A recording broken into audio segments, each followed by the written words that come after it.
I'm Arthur Mrozowski. I'm a local here in Silicon Valley for the last 35 years. I've invested in, or I'm advising and helping out a couple of three of the life science companies. One of them in genomics, one of them in diagnostics, and another one in the cardio. So that's my connection to this world. But anyways, I would like to introduce the panel that we have today. Which consists of Sam Ellis from January Therapeutics, Ashkan Marsh from Cota Capital, and Joe Wilson from Undeterred Capital, and then we have John Wesley from Dren Bio. So I'm not going to read anybody's biographies. I will go from I will start with Sam. To talk about himself, what it is that he's doing, and let's figure it out about 2 minutes for each one of the panel members. Sure, so I'll start, Arthur. I run a family fund. Background structural biochemist. Started an early business for 22 years. Owned multiple real estate holdings, and also in biotech. Was an early investor in Receptos. Early investor in other key things that have sold out to big pharma and VC. And my last venture that I currently own is January Therapeutics, which is a targeted oncology company. Great, thank you so much, Sam. Next, I'd like to introduce Ashkan Marsh from Cota Capital. Are you here? Hi, Arthur, I'm here. Good deal. Hi, I'm a partner and the director of research at Cota Capital. We are a manager based here in downtown San Francisco. We were founded in 2015, and today we manage about 1 billion in assets. And what makes us unique is a combination of three factors. One is a thematic. We have thematic investment portfolios across venture capital, growth equity, and public equity. Two is we take an active approach to lead funding rounds and serve on boards of directors. So today we have about 30 board of directors seats, and we run with about 25 operating partners that each have a couple decades of expertise in their industry. And last is we have a very narrow focus that's limited to US technology. And relating to health tech, health technology has kind of grown into a large part of our strategy as we see accelerating patterns that match the computing cycles of the past few decades in segments like telehealth, telesurgery, liquid biopsy, and genomics. Well, thank you so much for that, Ashkan. Next up in the line, we have Joe Wilson from Undeterred Capital. Thanks so much, Arthur. Joe Wilson here. I'm the managing partner of what's a new venture firm called Undeterred Capital. We got started last year, are midway through deploying our first fund, a pre-seed and seed stage vehicle into early stage bioscience and hard tech companies. Prior to getting Undeterred started, I was a partner at an early stage biotech fund here in Los Angeles. And before that was on the other side of the fence as an entrepreneur. So I started a pharma robotics company called Multiply Labs out of MIT. We spun that out, took it through Y Combinator, and to date have raised about $25 million from top Silicon Valley and healthcare investors. Undeterred Capital really focuses on three major areas. One is kind of the broad area of public health. The second is advanced robotics and manufacturing. And the third area is applications of synthetic biology. Thank you so much, Joe, for the intro. And then next in line, we have John Wesley from Dren Bio.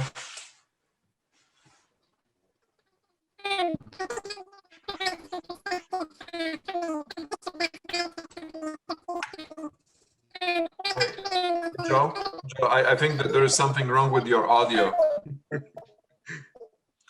It sounds like you inhale some helium there. The health experiment. That was to wake us up, guys. Okay. Let's give him a few seconds to get the thing readjusted, if possible. Arthur, move on, please. Okay, let's move on. Hey, let's start from.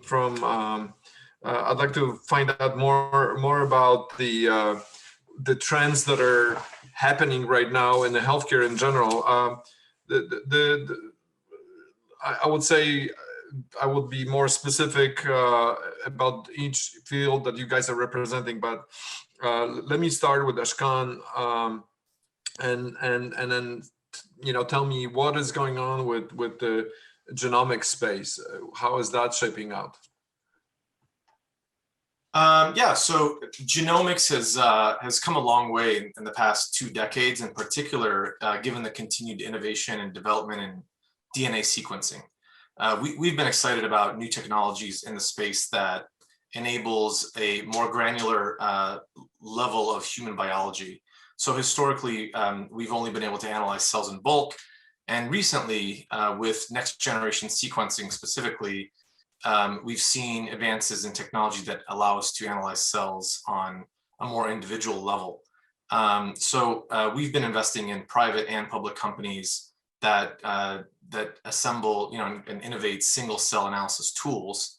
And currently, a lot of those tools, there's some public companies, there's a lot of private companies, a lot here in SF, and a lot of them are kind of focused on the academic market, but moving into the clinical market and kind of working all towards the holy grail, which is kind of ties to cancer. And from the private companies that we see to the public companies roadmaps, there is this goal of getting to a $500 test in 3 to 5 years, where you take a test and you can tell if you have the signs of early cancer.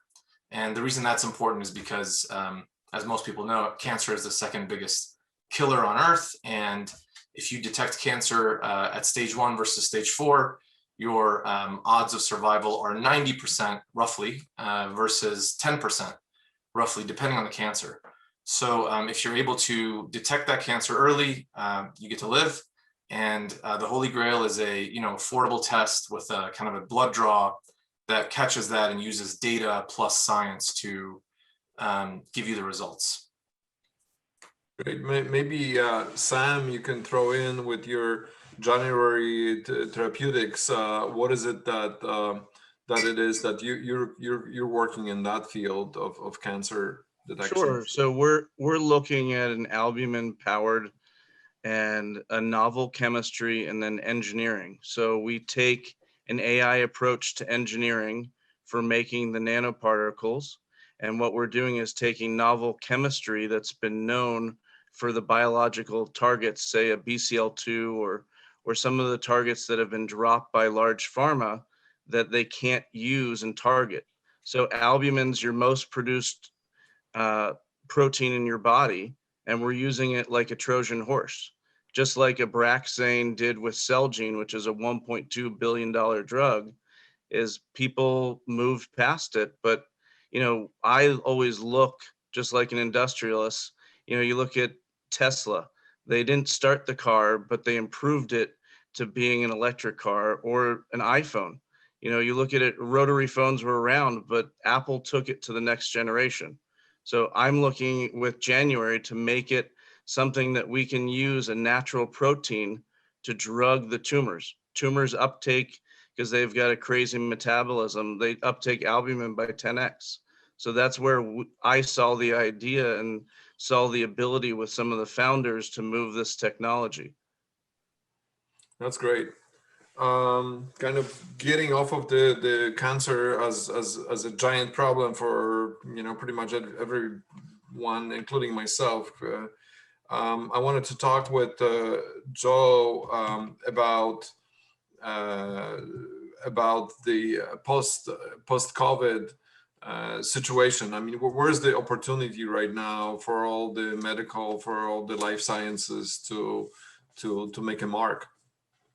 Yeah, I mean, that's certainly a big question. Like there are a lot of opportunities in the market right now. I think on like a macro level, there's a pretty seismic change that's going on, and it's basically the playbook for how to found and scale a healthcare or life science company is changing, and has changed a lot over the last year. I think, touching on a specific area in diagnostics, the diagnostic market over the last 15 months has been outrageous. It's been crazy. And I think traditionally a lot of venture capitalists would look at diagnostics and say, don't know if I'm really that interested. We're talking the best case scenario, single digit billion-dollar outcomes is kind of the high watermark. I think the last year has proven that that's not really the case, and that these markets are way bigger than people anticipated. And it's not even about necessarily getting the first product out to market in the diagnostic space. It's about building a diagnostic platform that allows you to target new indications and really kind of expand your target market, not just to people with a particular element or who think they have that, but really kind of an entire populations. And if you change that framework, it really changes accessibility too. I think what COVID has also kind of taught us is scaling these companies also looks drastically different. The number of companies that pivoted early research to focus on COVID in order to get an emergency use authorization, to one, of course, get a COVID test approved, but to utilize that to basically validate the platform of the technology was, there are hundreds of companies that have followed that pathway.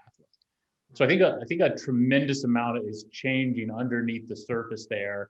And I don't think we're going back. I don't think it's going to look the same as it did before. Mm-hmm. That sounds good. And I'm not sure, John, are you capable of talking to us? Does this sound any better? Right on. This is good. So let me ask you first for a quick introduction, and then I was going to ask you about what it is that you currently are interested in terms of the investments. Sure. So yeah, I think the perspective I'm here to represent today is from a venture-backed company, Dren Bio, and before that Omniox.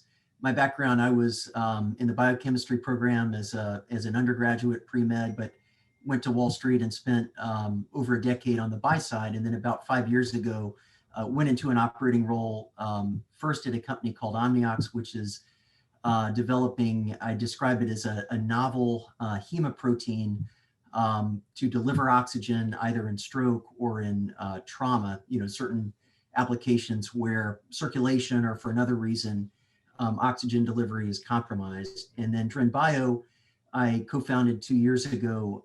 Dren is focused on an antibody-based approach in rare hematologic disorders, leukemia, lymphoma, as well as autoimmune disease. It's got two main programs. So I can talk a little bit about both the investing side as well as being at a venture-backed company.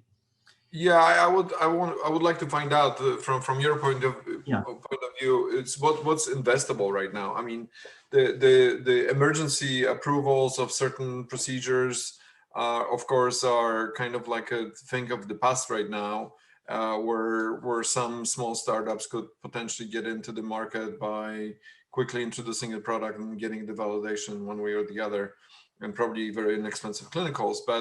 But the reality is that we're going to be going through the same machinery of scrutiny and probably long and very expensive processes to get anything into the market. So in your position right now with the monies that you have to allocate for the investment, where's your focus? Well, for Dren was fortunate to raise about $60 million last fall. So raise money during the COVID crisis and continue to operate during that time. I'd say from a broader sectoral perspective, the response of the industry in ramping up tests and also delivering therapeutics, vaccines, and some other therapeutics for COVID in particular was pretty remarkable. If you're familiar with drug development cycles, with the support of the government and some of the regulatory support, it was really amazing that, within 9 to 10 months, there were, viable and very effective vaccines on the market. And particularly for companies focused on infectious disease, which had been a segment of the market which had not been accorded very high valuations, cost of capital was quite high. Valuations have really expanded, and you've seen, companies like Moderna go up 7, 8 times, which I think is very encouraging, for folks focused in that particular space. In general, I'd say the industry is quite healthy. How much can you hang in there with? How long can you stay? We got a little bit of interruption here. Oh, sorry.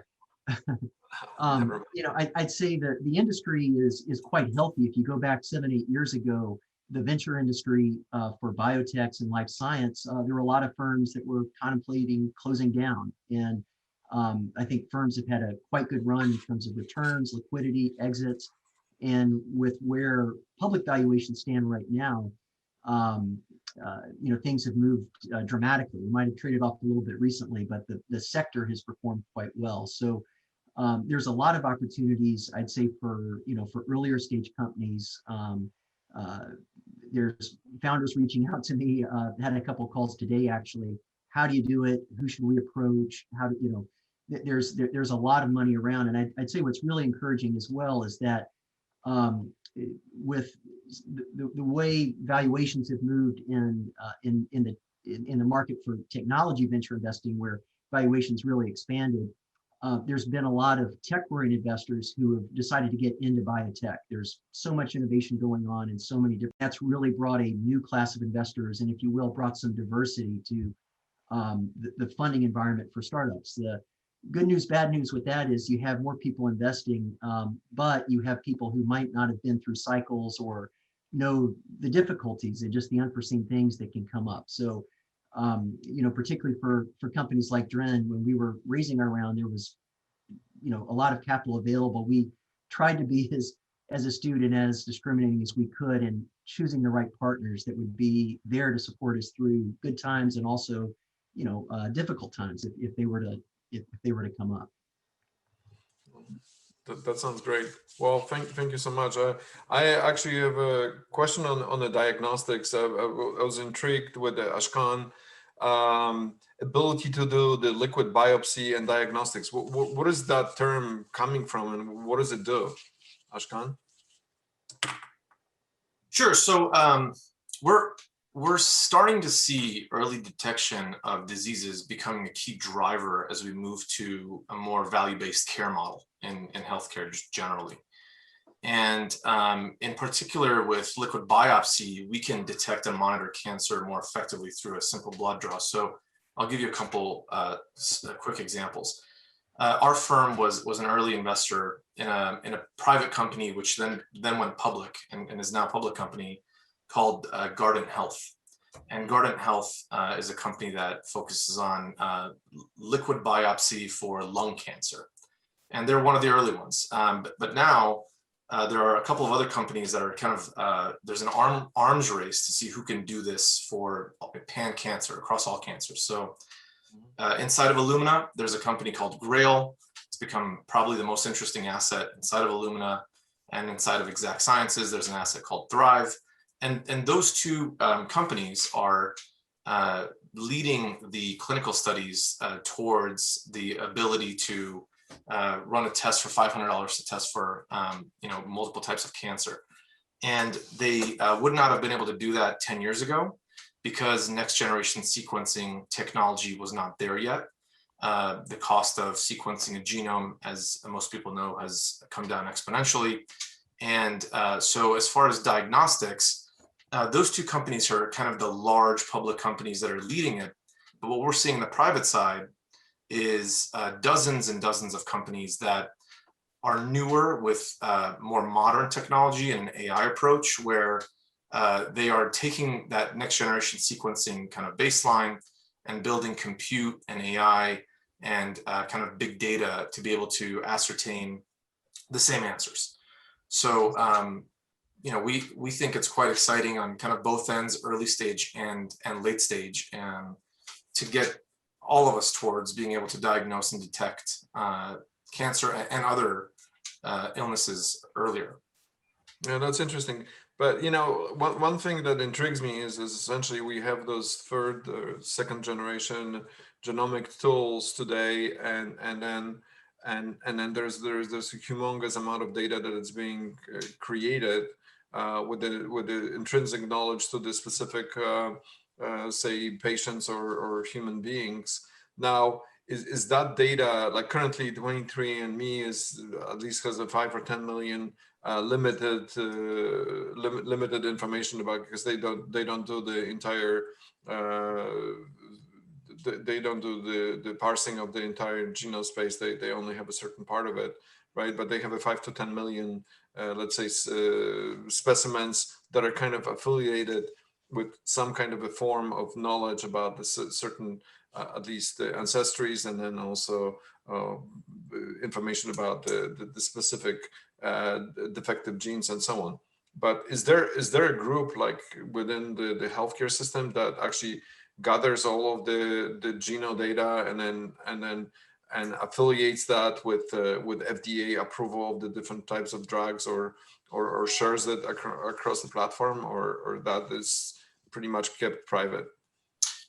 Yeah, so this is actually an entire investment thematic. We believe there is a wave of innovation and companies that need to come around the infrastructure. What you're describing is the infrastructure that would enable that data to be leveraged. So what we see in our non-health business, which spans kind of all software and fintech, is the data problem. And the data problem, depending on which source you look at, somewhere between 90 and 98% of data is not utilized. So there's multiple kind of layers that need to be built to first ingest the data, scrub the data, and then put it into, get the right data and then put it into algorithms. So I think, to paraphrase what Peter Lee said recently, he leads Microsoft's healthcare effort. He said if the last decade was about the digitization of data, this decade is about the utilization of data. So I think there aren't many public companies that do that specifically for healthcare. There are hundreds of young companies getting fresh funding to go after this exact problem. And so, for example, one of the stats in digital health is that last year the total funding in digital health more than doubled. There's 22 billion of fresh capital that went into digital health last year, and it was up over 100% versus the year before. And part of it was exactly to attack this data problem. A lot of the existing software players are trying to pivot into health. So Microsoft made a pretty large acquisition recently of a company called Nuance Communications. The primary reason there was pretty similar to the core of your question, which is to have a data ingest and processing AI competency. So I don't think there's one company or two companies that could solve it, but there's probably, we believe there's an entire investment thematic on the back of that for the next 7 to 10 years. Wouldn't be like HIPAA? I mean, sorry to stay on this topic for a long time, but the HIPAA seems like an obstacle into the whole, solving the genomics and application of the genomics, right? Because everybody is afraid of exchanging the data, and data is so protected right now that it may be a hard thing to do. But one of the winners we saw in a related market is, in other markets, there has become a central player that serves as the layer between all these players. So, for example, a company called MuleSoft, which Salesforce ended up buying, that's what they did. It was we were talking about it internally. There could become a couple companies that converge to become the central layer, a neutral third party, and you could be interoperable with the health systems, with the EHRs, and if that company were to get developed, it would be quite a large, successful company. Sure.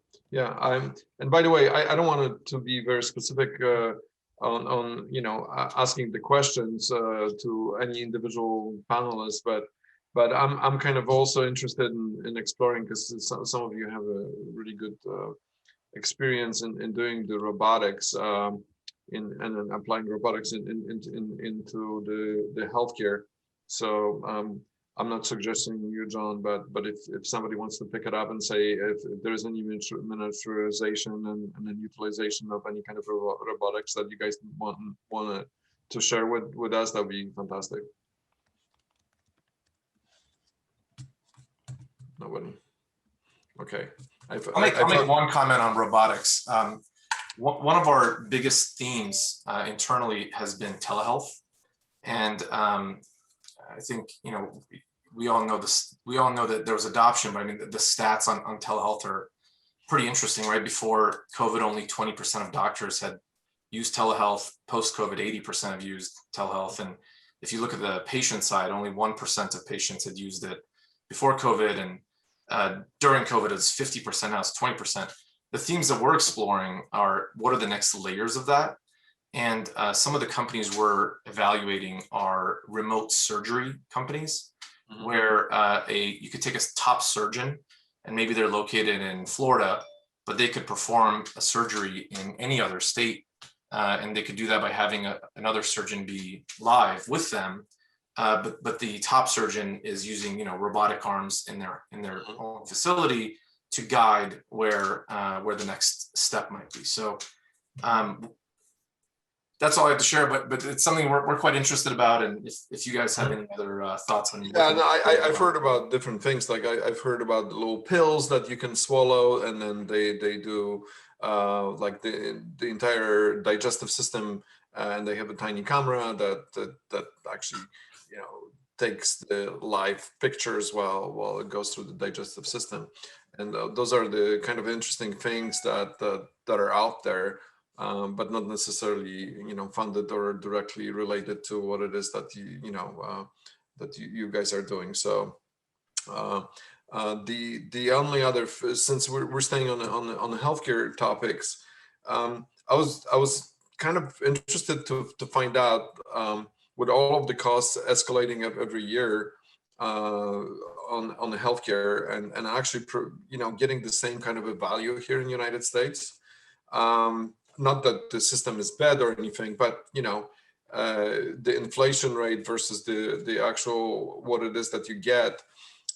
Have you guys seen anything disruptive in terms of somebody saying, hey, we're going to knock out the Aetna and then Blue Cross, and then we're going to actually control the costs, so whatever it is in the hospital, Arthur,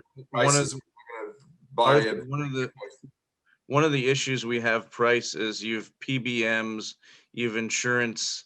The world of therapeutics is like you've got 3 people playing ping pong with prices. So you don't control it in the United States. It's not sort of like Canada and Europe, where that's more directed by the government. You've got PBMs who are pricing things. You've got companies who are putting on certain lists, and insurers. I mean, the biggest thing with it is you look at what your population you're going for, or, I always want to know from John, like, since we're on a family meeting, how many family offices came in early, John, to your company to put things, and then also coupled themselves with VC? John? Yeah, I mean, family offices, high net worth investors might, have a particular interest in a therapeutic area and want to invest. I think, the track record of folks investing without institutions generally is not fantastic, because there's kind of a gauntlet you have to go through when you do your first true institutional round. At Dren, we took on some early institutional investors in the seed round, so I think we were mindful of that, and coupled that, and I think it made our Series A more successful. On the topic of reimbursement, there's countless therapeutic companies who have long-term plans to sell their drugs for 100,000 per treatment regimen, or you get into cell therapy, you'll have companies charging $250,000 to $1 million, and of course gene therapy. And it definitely, when you look at all the companies that plan to do that, that creates a major problem in terms of how you fund it. And as was mentioned in Europe and in some other places, the payers are much more comfortable talking about how to value a life, or what they call a quality adjusted life year. And it's a little bit anathema in the States. We don't want to put a value on that, but a real trend, and this relates a little bit to what Ashkan was saying about detection, is in precision medicine and in understanding who is likely to benefit from a therapy. And if you go into oncology, where there was a revolution several years ago in immunotherapy, you'll see certain patients respond dramatically to different checkpoint inhibitors, and that's wonderful, but the overall response rate is 20-30%, still quite low. And as a system, we cannot afford to give every cancer patient immunotherapy. And there's been tremendous effort in understanding predictors of response, or data you can follow that actually measure response to show that a patient is benefiting. And I think a great example of that is a company that Eli Lilly acquired a few years ago, Loxo Oncology, which showed in their early trials a 90% response rate. Why? Because they could target the specific patients that had mutations that were very likely to benefit. And the system is willing to pay a lot of money for cures if you have something curative or something that will truly control disease. And so, particularly in the therapeutic space, I would say it's increasingly important, if a company has a very high priced therapy, to have a strategy for patient selection and really proving, so that you can show to an insurer or another payer that your therapy is really worth it in the field of all the other therapies that are out there. So, John, question for you on that. So, working with, City of Hope and Ohio State, David Carbone told me in lung cancer, IO works maybe 5 years, and then you're back to the same chemotherapy you've been doing for 30 years. And targeted oncology, we're seeing maybe a 2-year response rate. So when people say this deletion and all this, I mean, are we giving cancer patients false hope that they're going to be cured? I mean, you look at CAR T with Gilead, and you look at Juno, it's been a complete failure because it's less than 1 or 2%. Yes, in melanoma, it's got its win, but the rest of the cancer, we're still 85% of treatment is still cytotoxics. That's where I see, like, our field is just beginning to burgeon in science, but we're still giving drugs that are 30 years old. Yeah, I mean, drugs like gemcitabine, I mean, they're very effective. If you can improve the therapeutic index and target the delivery, that's definitely beneficial. I've not been a cancer patient, but what is the value of 2 to 7 years with family? I mean, there is some value in that, having a response. And immunotherapy is still in the very early stages. When I was an undergrad, and I have an old immunology textbook, there was a chapter on immunology with respect to cancers, and there was the so-called thesis of immune surveillance. And I think that's what was kind of quack medicine 20 or 30 years ago is more solidly in the mainstream. It's tough. I mean, the immune system is a very delicate balance between pro and anti-inflammatory states. And I think there's still so much work going on to understand what drives response, what could lead to more durable response. But you raise, I think, really good points around, there's a lot of innovation, but still some of the things that have been around for many years are still highly effective. And with, innovative ways of dosing or delivering, there's still a lot of life left in some of these older, if you will call them, approaches.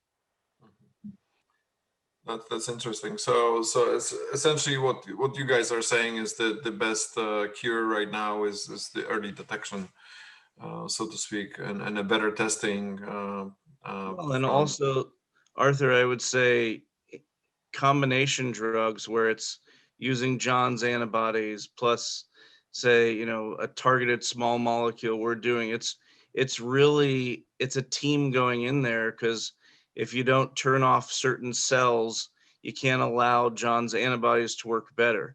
So it's really a holistic approach where it's not just one drug. It's really about finding the regimens of drugs to work together. And that's where, we're still at individual companies. The bigger issue that we see is how do we get 3 or 4, biotechs working and thinking together and swimming together? Because in the long run, if we're going to beat disease, you can't be an individual. You've got to be a team player.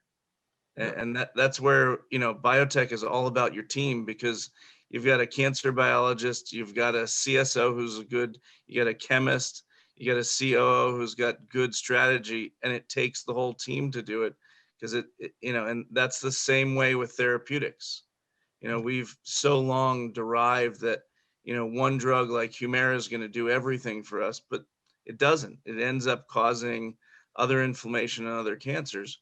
We need more of a team approach to what's going on in science, and plus data. I mean, I was on a panel for the Prostate Foundation. 50% of doctors, oncologists, still don't believe panel drugs, looking at panels. And it's not us as the scientists, it's the oncologists. They're the ones treating the patients.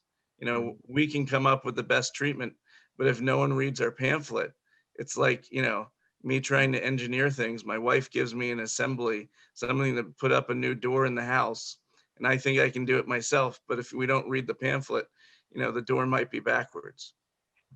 I totally understand. And that kind of also it goes back to that same, like the most promising idea of us better understanding what's going on is to read all of this genetic the genetic data that's being generated, and then not being able to share it amongst the different R&D houses that are working on any kind of therapies, right?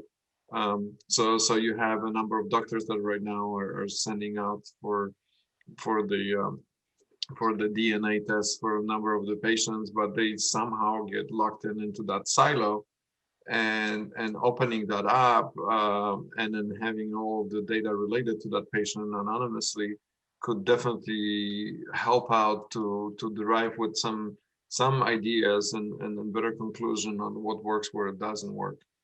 But that's probably a subject of another topic. How do you correlate all those different startups that are very active in doing all kinds of different discoveries, but then providing them with the best tool, which is the interpretation of the currently aggregated data that we aggregate on a daily basis, and then opening those doors up. So that'll be a good thing to do. But I think that we have about like 10 minutes left to the panel, and I just wanted to John from Dren bio. I think that you were like the most quiet person there, and I just wanted to see what are the topics of interest of your company. What is it? What is your biggest challenge right now?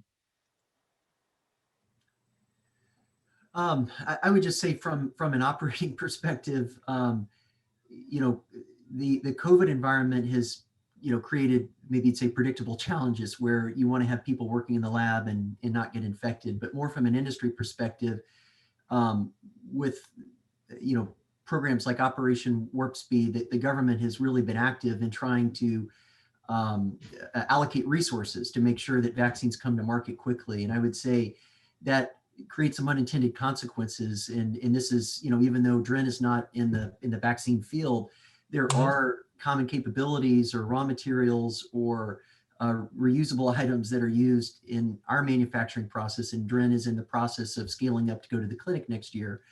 And there's just been unexpected shortages. And, particularly, I think, when the administration has announced they would like to relax some of the patent protection for certain vaccines that might be noble and that might help, that will, if there's a lot more, companies around the world trying to access these same resources, it'll definitely complicate things. And the industry is trying to scale up for that. But I'd say just from an operating perspective, that's one of the the most challenging things right now, just dealing with some of the unforeseen consequences of the effort to manufacture COVID vaccines. I wanted to also talk to Joe, because Joe's been doing all kinds of interesting projects, and then so Joe, what's coming up in your future? What's your interest in getting ahead of everybody else in this world? Yeah, so I think there's a couple things. I think the point that John just brought up. Why don't you come look on the other side? We start in 7 minutes. Okay, we got interrupted.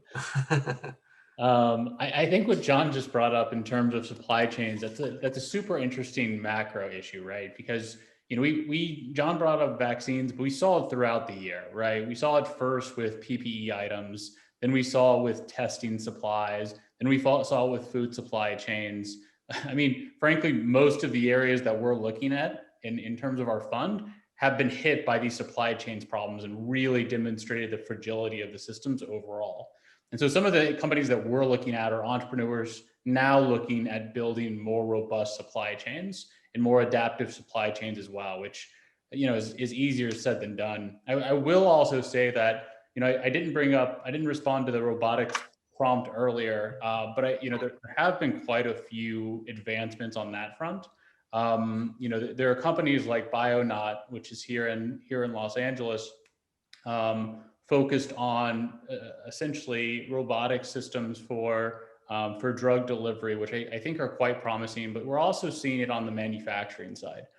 Whether it's cell therapy, whether it's traditional drug development, there have been some interesting robotic technologies to either make the drug or the therapies cheaper than ever before, or to make them accessible, or to make them more regionalized. So if you do have these supply chain shocks, they can move faster to actually respond to some of these challenges. The last thing that I'll say here as well is, I'm a really early stage investor.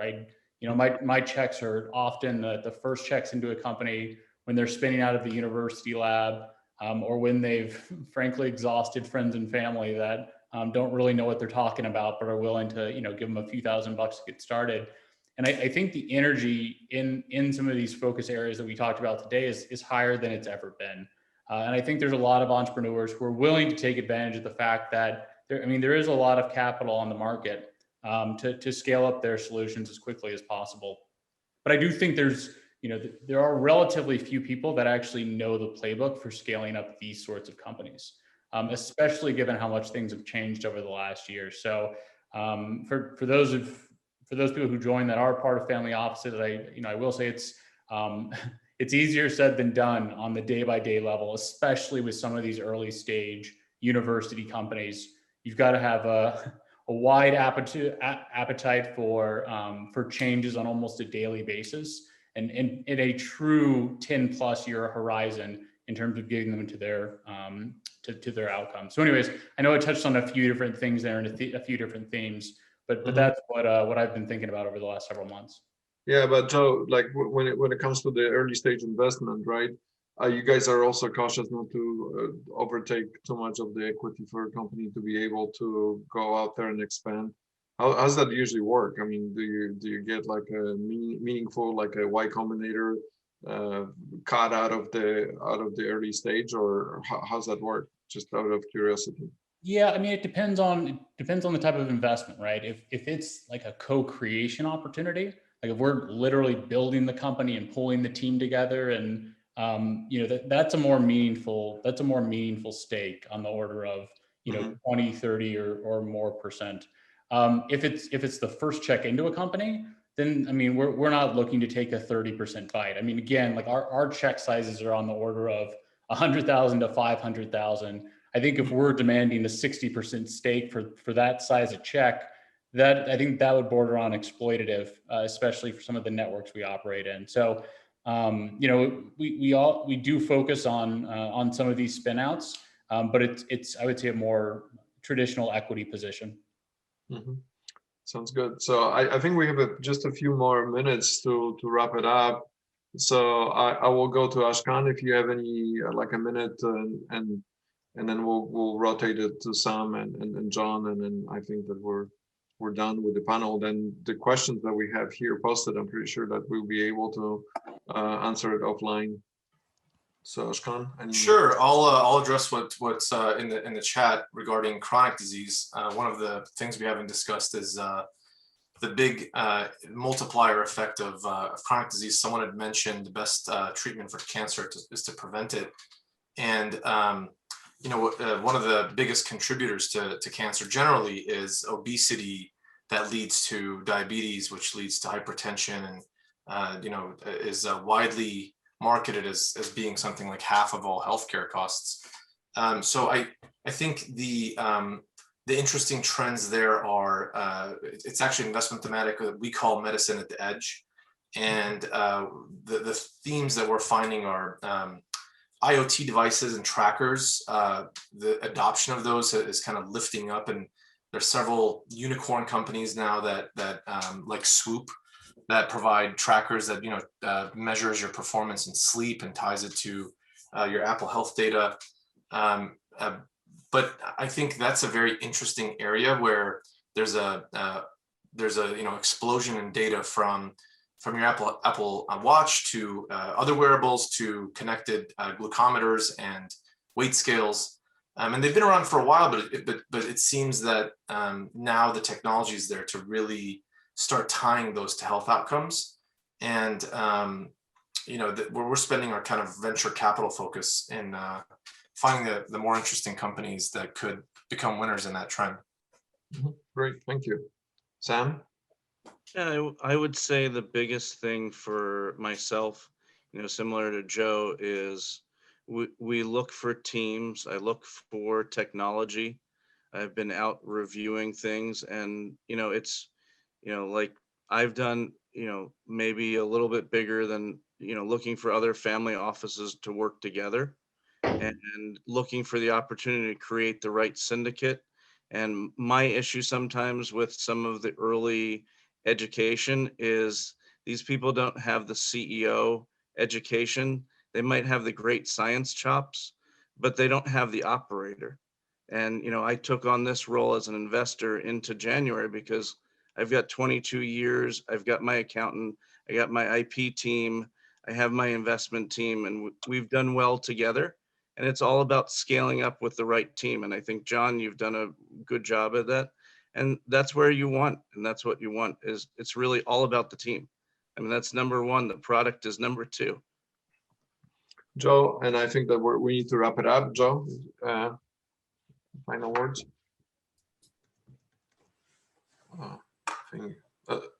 Yes, please. Yeah, I mean, final words for me. I think honestly, there's never been a better time to build an early stage company in the bioscience or the hard tech space.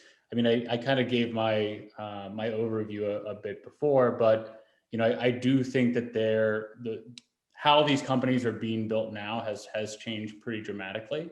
And for those looking to kind of get more involved in the space, I mean, you know, there's no better people to talk to than people like Sam or you know, or anyone on this panel to kind of get a perspective on how those companies are built. But I do think that the next few years are going to be pretty exciting in this space as more entrepreneurs come in and as the markets are going to be proven bigger than I think a lot of people thought before. Thank you. And the last is John, and then I think we're up Just against the clock here, right? I'll reiterate maybe a point Sam made around team. I mean, you know, in biotech, you don't see founders like Mark Zuckerberg control 80% of a company, you know, let's say over the long term. It really, you operate in a highly regulated industry. So much evolution. And so marrying a good idea with the team is almost as good, if not more important than the idea, just to bring it to fruition. Well, thank you everybody very much. I know that the new panel is ready to speak, and I'm pretty sure that everybody that is interested in doing the post panel questions, there's emails and contact information. And again, I wanted to really thank for everybody. It was a very interesting conversation today.